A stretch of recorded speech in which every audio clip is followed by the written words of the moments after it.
What true cost accounting does is to rebalance the proverbial scorecard. It tries to quantify the costs of the effect of farming production, industrial farming production, on the land, on human health, and tries to put that side by side in a fair comparison with the benefits that are clearly associated with food production.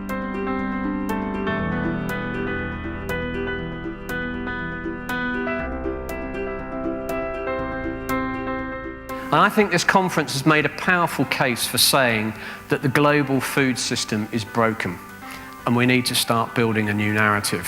What we actually know right now, the hard numbers in the US, for example, a study came out several years ago that said about $1.2 billion a year is caused in health costs is caused in the US by exposure to agricultural chemicals. What we know right now is that the current estimates we have vastly underestimate the true costs. I'm trying to look ahead, not the damage we've caused, but let's look ahead. These are really interesting figures.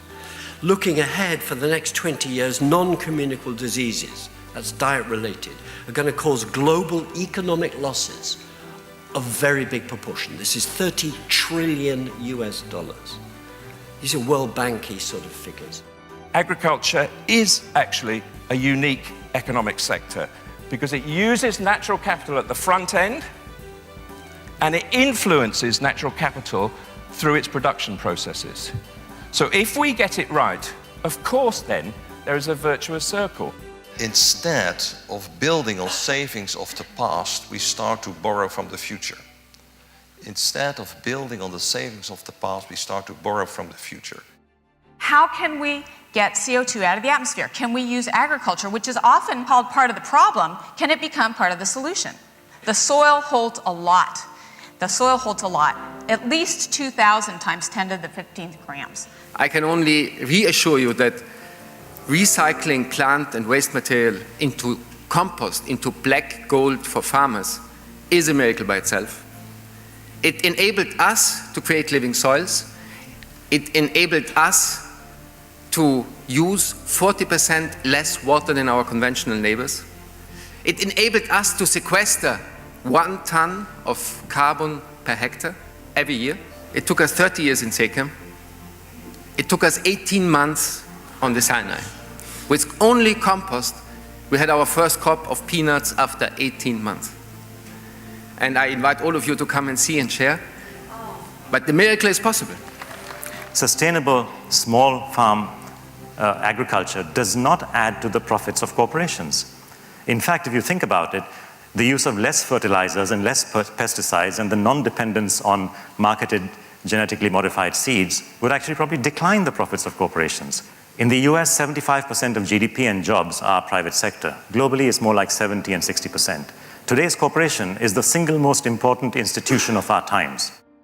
Because they are so important, it is no surprise that today's politician is beholden to the corporation, to the private profit impacts of your policies. And that's exactly what politicians do today. Today's politician, therefore, has become a follower, no longer a leader. For us to make the progress that we need to make, we need to be really thinking about how do we shift DNA. And it's the DNA of ourselves, but it's also the DNA of all the companies. And the really extraordinarily important moment that we're in right now is that we actually have a tool that is activating that, and that's the tool of social media. And the tool of social media basically says that we see you. We know you. You cannot be nice here and bad there. You actually solve problems by changing who you are and taking responsibility. And if you have the right core, you'll take care of employees. You'll take care of nature. You'll be concerned about health. And that tool is underutilized. It is on brand image that these companies are currently competing. Damage their brand or enhance their brand through exposure of malpractice. That is the way we have available to us right now to internalize the costs of waste and the costs of environmental damage. And not just to businesses, but to society as a whole. To internalize the impacts in our consciences by connecting us with the impacts of our food choices. That, I believe, is the immediate opportunity for true cost accounting, and indeed allows us not just to put a numerical value, but to value things that are in fact invaluable: forests, species, planets. There have been a lot of questions that have come up, and I don't know that by any means we have all the answers, but simply as a group, we're genuinely open to sort of discovering what those answers could be. There's a zeitgeist around these issues. There's a lot of different people coming to the true cost accounting need from a lot of different areas. And I think that's a really positive thing, because that shows that we're all ready for this to move forward and for true cost accounting to be one of the major solutions to some of our global food system problems. I'm looking forward to, in a year's time, seeing what we can do on behalf of improving people's lives.